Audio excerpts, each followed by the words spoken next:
Hello everyone, कैसे हो आप सब। एक बार पुनः स्वागत है आप सभी का हमारे अपने YouTube channel Shiv coaching classes पर। उम्मीद करता हूं दोस्तों आप सभी बेहतर होंगे और आप सभी की पढ़ाई भी अच्छे ढंग से चल रही होगी।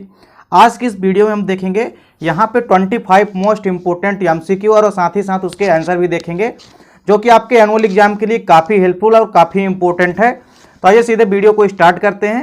देखिए, पहला क्वेश्चन है कि बीज का परिवर्धन होता है। परिवर्धन का मतलब होता है विकास। तो देखिए, बीज का परिवर्धन या विकास होता है, किस में होता है? तो देखिए, जो बीज होता है या सीड होता है, उसका परिवर्धन जो होता है वो बीजांड से होता है। तो बीजांड के अंदर क्या बन जाता है? बीज बन जाता है। तो यहाँ पे ऑप्शन नंबर बी जो है क्या है? करेक्ट है, क्योंकि बीज का निर्माण जो है किससे बनता है? बीजांड या ओव्यूल से। और वहीं अंडाशय से किसका निर्माण होता है? फल से। लेकिन जो बीजांड होता है उससे किसका निर्माण या परिवर्धन होता है? बीज का। तो ऑप्शन नंबर बी यहाँ पे करेक्ट है। अगला क्वेश्चन है, परागकोश के अंदर की भित्ति है। देखिए, परागकोश के अंदर की भित्ति होती है, तो यहाँ पे आपको बताना है कि कौन सी भित्ति है जो कि परागकोश के अंदर होती है। तो देखिए, जो टेपिडम है, टेपिटम जो है ये परागकोश के अंदर की भित्ति कहलाती है। तो राइट आंसर क्या हो जाएगा? Option number B, tapetum. अगला क्वेश्चन है, पौधों में निषेचन की खोज किसने की?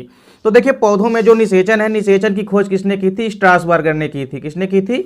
स्ट्रासबर्गर ने फर्टिलाइजेशन की खोज की थी। अगला क्वेश्चन है, द्विनिषेचन की खोज किस वैज्ञानिक ने की थी?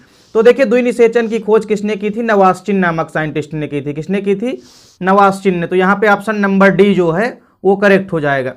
अगला क्वेश्चन है, पॉलीगोनम का भ्रूणपोष है। तो देखिए, हमने आपको जब भ्रूणकोश की संरचना पढ़ाई थी, तो वहां पे हमने जब आपको बीजांड की संरचना पढ़ाई थी और जब भ्रूणपोष का निर्माण हुआ था भ्रूणकोश से, तो भ्रूणकोश जो है, क्योंकि भ्रूणकोश भी कैसा होता है? वो भी त्रिगुणित संरचना होती है। और भ्रूणपोष भी कैसा होता है? ये भी ट्रिप्लॉइड या त्रिगुणित होता है, जो कि कैसा होता है? हमेशा 8 केंद्र की और 7 कोश की। यानी एक परिपक्व भ्रूणपोष में 8 केंद्रक और 7 कोशिकाएं होती है। तो ऑप्शन नंबर सी यहाँ पे क्या हो जाएगा? करेक्ट हो जाएगा।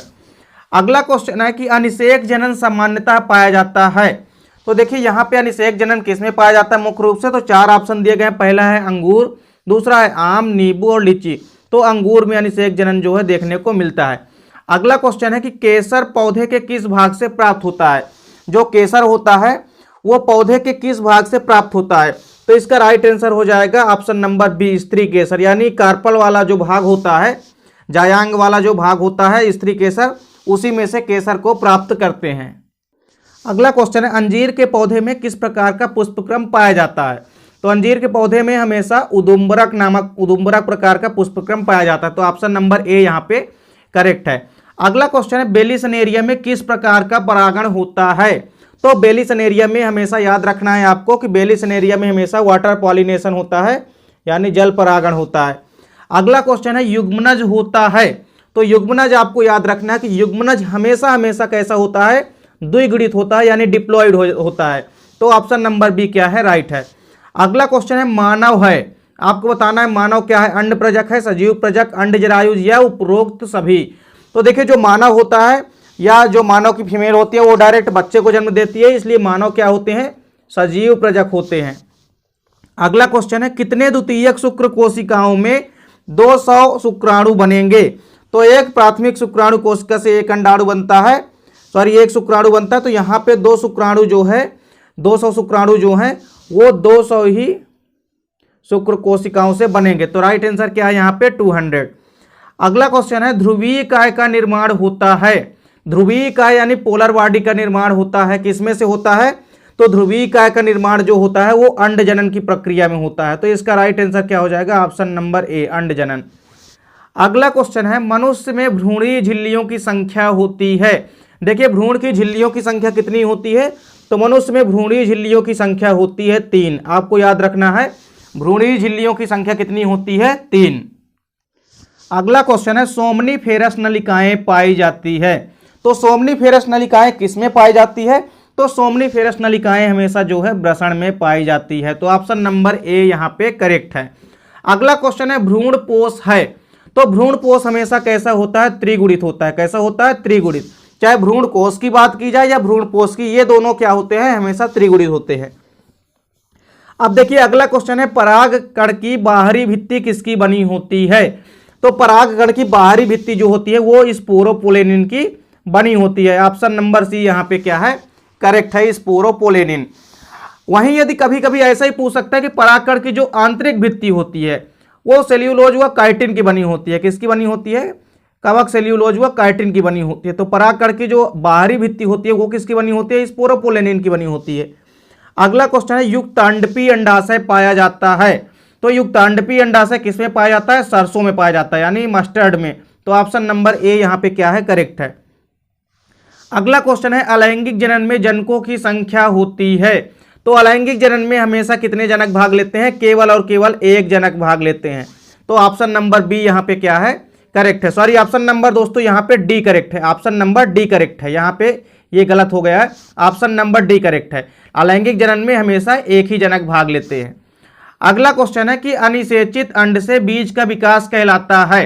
तो अनिषेचित अंड से बीज का जो विकास होता है वो क्या कहलाता है, एपोगैमी कहलाता है। क्या कहलाता है दोस्तों, एपोगैमी कहलाता है। यदि कोई अनिषेचित अंड है और उससे यदि बीज का निर्माण हो जाता है या विकास हो जाता है तो उस प्रक्रिया को हम एपोगैमी कहते हैं।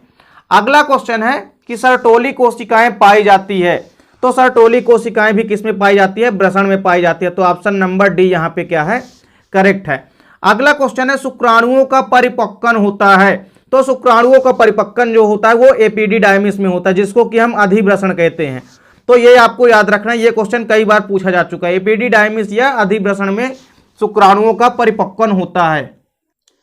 अगला क्वेश्चन है किसके प्रभाव से शुक्र जनन का नियंत्रण होता है। आपको बताना है कि जो शुक्र जनन की प्रक्रिया होती है वो किस हार्मोन्स के इफेक्ट से नियंत्रण या कंट्रोल होती है। तो यहाँ पे ऑप्शन नंबर जो बी है यानी फॉलिकल स्टिमुलेटिंग हार्मोन्स, इसी हार्मोन्स के द्वारा जो शुक्र जनन की प्रक्रिया होती है यानी स्पर्मेटोजेनेसिस की जो प्रक्रिया होती है वो कंट्रोल या नियंत्रित होती है। अगला क्वेश्चन है कि मनुष्य में जो 28वें दिन में अंडाशय चक्र होता है तो उसमें अंडोत्सर्ग कितने दिन में होता है। तो पहला ऑप्शन दिया गया पहले दिन में, दूसरा है 5वें दिन में या 14वें दिन में या 28वें दिन में।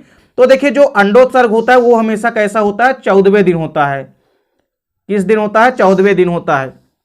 अगला क्वेश्चन है ब्लास्टोस्पोर पाया जाता है। तो ब्लास्टोस्पोर हमेशा गैस्ट्रुला अवस्था में पाया जाता है, ये आपको याद रखना है। तो उम्मीद करता हूं दोस्तों वीडियो पसंद आई होगी।